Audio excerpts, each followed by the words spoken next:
आपने कभी सोचा है कि एक दिन आप अपने बच्चों की स्कूल की फीस क्रिप्टो से भरेंगे या किराने की दुकान से चीनी क्रिप्टो से खरीदेंगे? Well, let me tell you, ये सब पॉसिबल है। नमस्कार। क्या आप भी हर जगह bitcoin, crypto currency, digital wallet जैसे शब्द सुन सुन के थक चुके हैं मगर समझ नहीं पाए कि आखिर ये है क्या? डोंट वरी, मैं पलक यादव आपको बताऊंगी कि आखिर ये क्रिप्टो क्या है। जी के डिजिटल शो में हम बात करेंगे आज डिजिटल मनी की।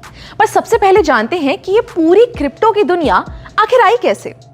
सबसे पहले था बार्टर सिस्टम, जैसे गेहूं के बदले जूते, आम के बदले सेब या नमक के बदले चाय। मगर क्योंकि ये सिस्टम में बहुत सी दिक्कत थी, जैसे कोई आम के बदले सेब ना ले तो फिर मुद्राओं का इस्तेमाल शुरू हुआ। सोने के, चांदी के, तांबे के और भी तरीके के सिक्के इस्तेमाल होने लगे।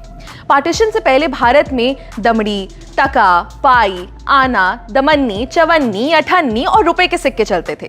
मगर सिक्कों के भारी वजन की वजह से उनको लेकर इधर उधर जाना बहुत मुश्किल होता था, इसलिए पेपर करेंसी यानी नोट आना शुरू हुए।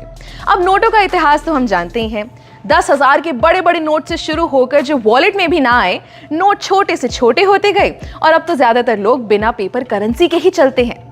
आज से 5-6 साल पहले किसी ने सोचा भी नहीं होगा कि सिर्फ एक QR कोड को स्कैन करके किसी को पैसे भेजे जा सकते हैं। मगर आज पेटीएम, गूगल पे, फोन पे हर दुकान नुक्कड़ पर मिल जाएगा। ऐसे ही मैं आपसे कहूं कि डिजिटल करेंसी की दुनिया दूर नहीं है तो शायद आप भी विश्वास नहीं करेंगे, मगर 2009 से ही ये पूरी दुनिया शुरू हो चुकी है।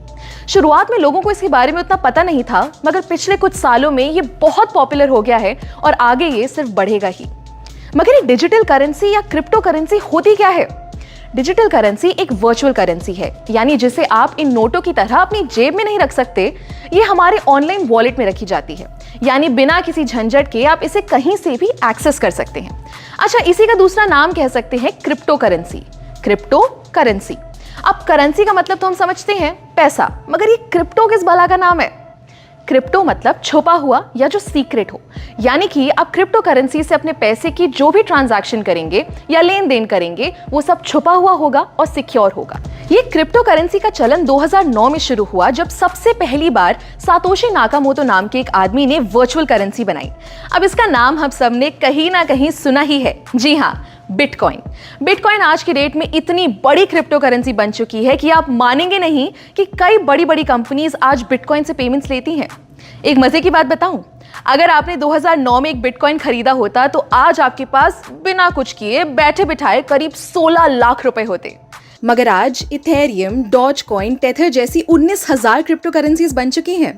इन करेंसीज को हम खरीद सकते हैं, बेच सकते हैं और चाहे तो इनमें इन्वेस्ट भी कर सकते हैं। अब ये तो हम समझ गए कि क्रिप्टो करेंसी एक तरीके के ऐसे पैसे हैं जिन्हें हम छू नहीं सकते, मगर अगर हम इनसे खरीदेंगे या बेचेंगे तो इसे कोई कंट्रोल कर रहा होगा क्या? जी नहीं, यही खास बात है क्रिप्टो करेंसी की। इसे कोई थर्ड पार्टी जैसे कोई बैंक या कोई सरकार कंट्रोल नहीं करती, यानी कि ये डिसेंट्रलाइज्ड होता है।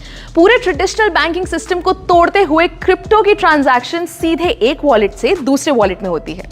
क्रिप्टो करेंसी को पहले उतनी मान्यता नहीं मिली थी। भारत जैसे कई देशों में इसका इस्तेमाल बैन था, मगर धीरे धीरे बहुत से देशों में ये लीगल हो चुका है। मार्च 2020 में भी इंडिया ने क्रिप्टो करेंसी से बैन हटा दिया।